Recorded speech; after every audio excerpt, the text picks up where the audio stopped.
Tonight, the number of victims from devastating wildfires in Maui continues to grow.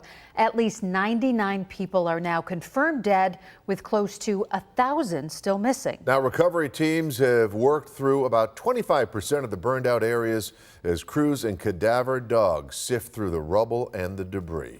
And tonight, a Western New York native is sharing her experience of living through what is now described as the deadliest U.S. wildfire in modern history. Good evening, everyone. I'm Mary Alice Demler. And I'm Scott Levin. 1 week ago, the historic town of Lahaina was destroyed on Hawaii's Maui Island. Now, a Lockport native is sharing her experience with us. 2 on your side's Andy Payton spoke with her a few hours ago, and he's sharing her story with us tonight. Andy? Scott and Mary Alice, that's right. Melissa Devine and her boyfriend moved to Maui 2 years ago. We're about 40 minutes away from the flames when the wildfire first flared up in Lahaina. But through all the horror that she witnessed, she says the response has reminded her of home.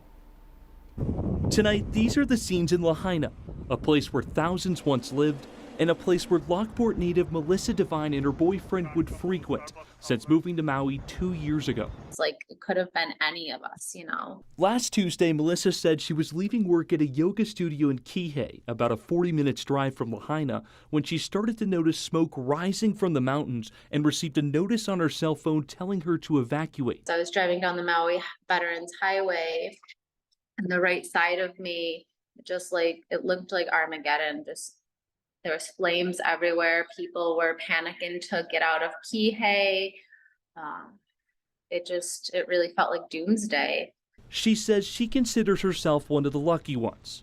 All of her friends and family are accounted for and her house is still standing. But for so many, rubble is now all that is left as the search for their loved ones continues. There's these alarm systems that are supposed to be like world-renowned alarm systems, and we didn't hear anything. Nothing went off. Nobody knew. Nobody was prepared for this. Like so many in Maui right now, Melissa feels they were failed, as officials initially said they had the flames under control before strong winds caused the fire to rage on just hours later. But even in what is now the deadliest wildfire in U.S. history, Melissa says she's still reminded of the city of good neighbors. Because everybody wants to help, and that's really what the Aloha spirit is. Like, when you're suffering, you're still helping. Single file, guys, single file. A spirit making her feel close to home, even from over 4,000 miles away.